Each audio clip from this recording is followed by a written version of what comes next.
Hi, എല്ലാവർക്കും Meenu Mohan PSC ടിപ്സിലേക്ക് സ്വാഗതം. PSCയിൽ മഹാത്മാഗാന്ധിയുമായി ബന്ധപ്പെട്ട ചോദ്യോത്തരങ്ങളാണ് നമ്മളിന്ന് ചർച്ച ചെയ്യാൻ പോകുന്നത്. മഹാത്മാഗാന്ധി ജനിച്ചത് 1869 ഒക്ടോബർ 2. 1869 ഒക്ടോബർ 2 ഗാന്ധിജി ജനിച്ച ദിവസം.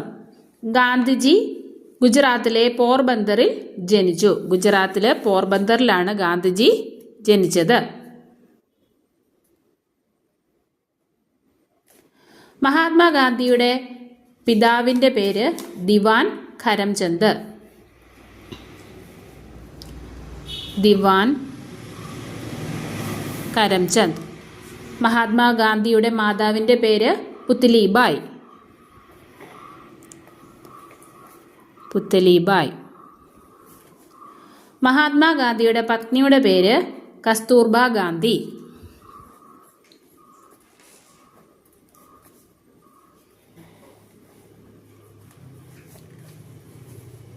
ഗാന്ധിജിയെ കുട്ടിക്കാലത്ത് വിളിച്ചിരുന്ന പേര് മനു. ഗാന്ധിജിയെ കുട്ടിക്കാലത്ത് വിളിച്ചിരുന്ന പേര് മനു. ഗാന്ധി ജനിച്ച വീട് അറിയപ്പെടുന്നത് കീർത്തി മന്ദിർ. ഗാന്ധിജി ജനിച്ച വീട് അറിയപ്പെടുന്നത് കീർത്തി മന്ദിർ.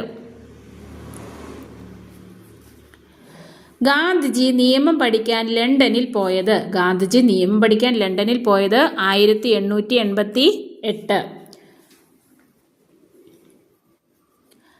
ഇംഗ്ലണ്ടിലെ നിയമ പഠനത്തിനു ശേഷം ഗാന്ധിജി ഇന്ത്യയിൽ അഭിഭാഷകനായി പ്രാക്ടീസ് ചെയ്തത് എവിടെയാണ്?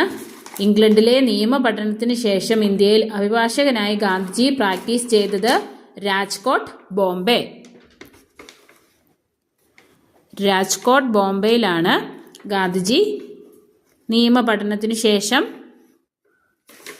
പ്രാക്ടീസ് നടത്തിയത്. രാജ്കോട്ട്, ബോംബെ. ഗാന്ധിജി ദക്ഷിണാഫ്രിക്കയിലേക്ക് പോയ വർഷം 1893. ഗാന്ധിജി ദക്ഷിണാഫ്രിക്കയിലേക്ക് പോയ വർഷം 1893. ഗാന്ധിജി ദക്ഷിണാഫ്രിക്കയിൽ പോവാൻ കാരണക്കാരനായ വ്യക്തി ദാദാ അബ്ദുള്ള. ദാദാ അബ്ദുള്ളയാണ് ഗാന്ധിജി ദക്ഷിണാഫ്രിക്കയിലേക്ക് പോകാൻ കാരണക്കാരനായ വ്യക്തി. ദാദാ അബ്ദുള്ള. ഗാന്ധിജിയുടെ നിർദ്ദേശപ്രകാരം ദക്ഷിണാഫ്രിക്കയിൽ ഇന്ത്യൻ വംശജർ രൂപം കൊടുത്ത സംഘടന നൈനിറ്റാൾ ഇന്ത്യൻ കോൺഗ്രസ് 1894. ഗാന്ധിജിയുടെ നിർദ്ദേശപ്രകാരം ദക്ഷിണാഫ്രിക്കയിൽ ഇന്ത്യൻ വംശജർ രൂപം കൊടുത്ത സംഘടന നൈനിറ്റാൾ ഇന്ത്യൻ കോൺഗ്രസ്.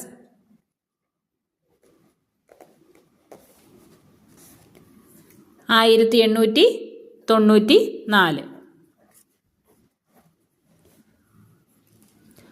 1899 ഭൂവാർ യുദ്ധത്തിൽ ഇന്ത്യൻ ആംബുലൻസ് വിഭാഗം സംഘടിപ്പിച്ചത് ഗാന്ധിജി.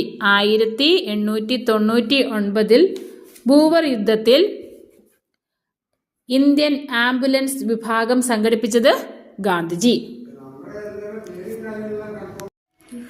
1899 ഭൂവർ യുദ്ധത്തിൽ ഇന്ത്യയിൽ ആംബുലൻസ് വിഭാഗം സംഘടിപ്പിച്ചത് ഗാന്ധിജിയാണ്.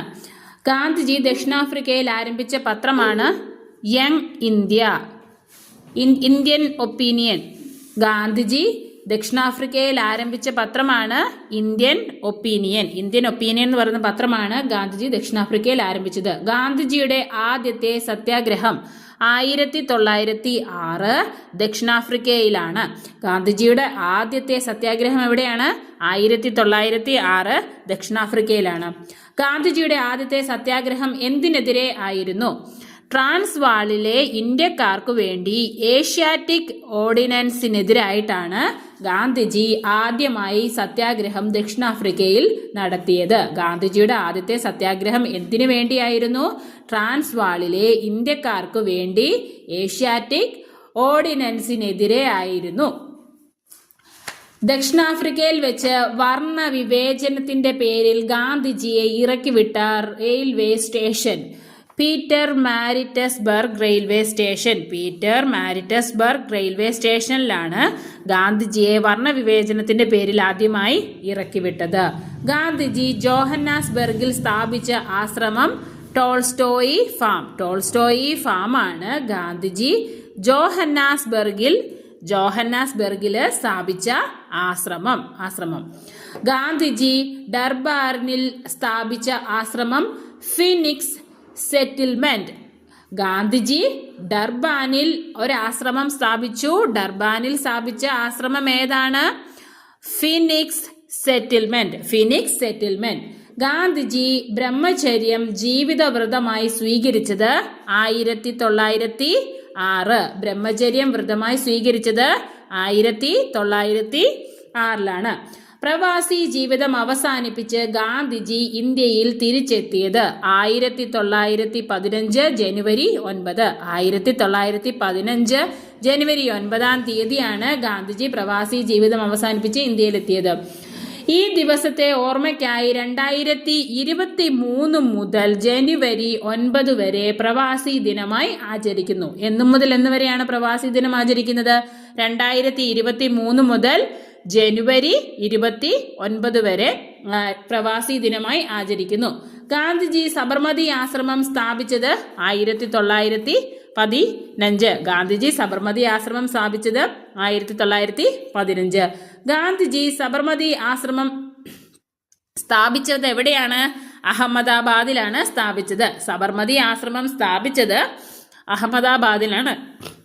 ഇന്ത്യയിൽ ഗാന്ധിജി ആരംഭിച്ച 2 പ്രമുഖ പത്രങ്ങൾ. ഗാന്ധിജി ഇന്ത്യയിൽ ആരംഭിച്ച 2 പ്രമുഖ പത്രങ്ങളാണ് നവജീവൻ, യങ് ഇന്ത്യ എന്നീ 2 പത്രങ്ങളാണ് ഗാന്ധിജി ഇന്ത്യയിൽ സ്ഥാപിച്ചത്. നവജീവൻ പത്രം ഗുജറാത്തി ഭാഷയിലും യങ് ഇന്ത്യ ഇംഗ്ലീഷ് ഭാഷയിലുമാണ് ആരംഭിച്ചത്.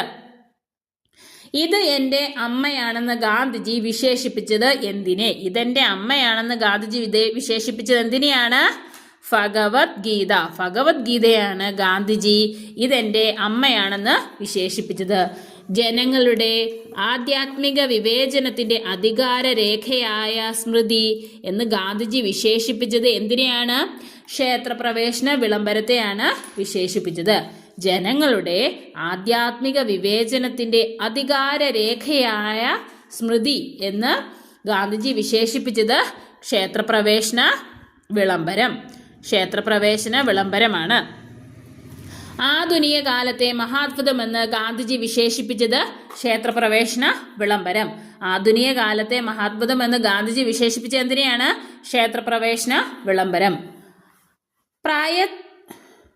പ്രായത്നശീലൻ ഒരിക്കലും അശക്തനാവുന്നില്ല. ആരുടെ വാക്കുകളാണ്? ഗാന്ധിജി. പ്രയത്നശീലൻ ഒരിക്കലും അശക്തനാവുന്നില്ല. ആരുടെ വാക്കുകളാണ്? ഗാന്ധിജി. പ്രയത്നശീലൻ ഒരിക്കലും അശക്തനാവുന്നില്ല എന്ന വാക്ക് ആരുടെയാണ്? ഗാന്ധിജിയുടെ വാക്കാണ്. Thank you.